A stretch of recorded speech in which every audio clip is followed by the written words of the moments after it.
It is only fitting that I have the honor of Eric Reed introducing me for this award. In many ways, my recognition would not be possible without our brotherhood. I truly consider him to be more than a friend. Eric, his wife, his children, they're all a part of my family. Not only did he kneel by my side during the 2016 NFL season, but Eric continued to use his platform as a professional football player to protest systemic oppression, specifically police brutality against Black and brown people. Eric introducing me for this prestigious award brings me great joy, but I'm also pained by the fact that his taking a knee and demonstrating during the national anthem to protect the rights of Black and brown people also led to his ostracization in the NFL, when he is widely recognized as one of the best competitors and in the prime of his career. You know, people sometimes forget that love is at the root of our resistance. My love for Eric has continually grown over the course of our ongoing journey. His brotherhood, resilience, and faith have shined brightly in moments of darkness. My love for my people serves as the fuel that motivates me and fortifies me on my mission. It is the people's unbroken love for themselves that motivates me even when faced with dehumanizing norms of a system that can lead to the loss of one's life over simply being Black. History has proven that there has never been a period in the history of America where anti-Blackness has not been an ever-present terror. Racialized oppression and dehumanization are woven into the very fabric of our nation, the effects of which can be seen in the lawful lynchings of Black and brown people by the police and the mass incarceration of Black and brown lives in the prison industrial complex. While America bills itself as the land of the free, the receipts show that the U.S. has incarcerated approximately 2.2 million people, the largest prison population in the history of humankind. As police officers continue to terrorize Black and brown communities, abusing their power, and then hiding behind their blue wall of silence, the laws that allow them to kill us with virtual impunity, I have realized that our love, that sometimes manifests itself as Black rage, is a beautiful form of defiance against a system that seeks to suppress our humanity, a system that wants us to hate ourselves. But I remind you, it is love that is at the root of our resistance. It is our love for 12-year-old Tamir Rice, who was gunned down by the police in less than 2 seconds, that will not allow us to bury our anger.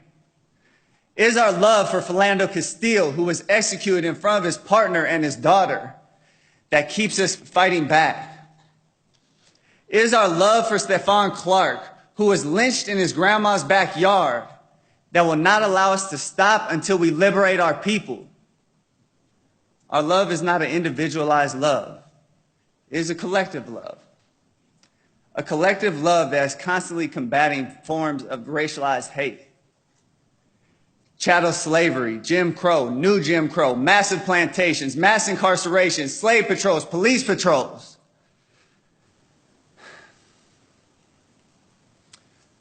We as a collective, since the colonization of the Americas, have been combating collective forms of systemic racialized hate and oppression. But I am hopeful. I am inspired. This is why we have to protest. This is why we are so passionate. We protest because we love ourselves and we love our people. It was James Baldwin who said, "To be Black in America and to be relatively conscious is to be in a rage almost all the time." My question is, why aren't all people? How can you stand for the national anthem of a nation that preaches and propagates freedom and justice for all, that is so unjust to so many of the people living there? How can you not be in a rage when you know that you are always at risk of death in the streets or enslavement in the prison system? How can you willingly be blind to the truth of systemic racialized injustice? when Malcolm X said, "I'm for truth, no matter who tells it. I'm for justice, no matter who it's for or against. I'm a human being first and foremost, and as such, I'm for whoever and whatever benefits humanity as a whole." I took that to heart.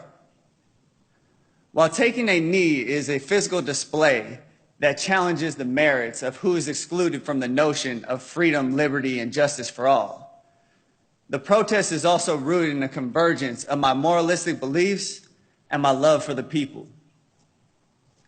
Seeking the truth, finding the truth, telling the truth, and living the truth has been and always will be what guides my actions. For as long as I have a beating heart, I will continue to work on this path on behalf of the people. Again, love is at the root of our resistance. Last, but certainly not least, I would like to thank Amnesty International for the Ambassador of Conscience Award. But in truth, this is an award that I share with all the countless people throughout the world combating the human rights violations of police officers and their uses of oppressive and excessive force. To again quote Malcolm X, when he said, "I will join in with anyone. I don't care what color you are. As long as you want to change this miserable condition that exists on this earth, I'm here to join with you all in this battle against police violence." Thank you.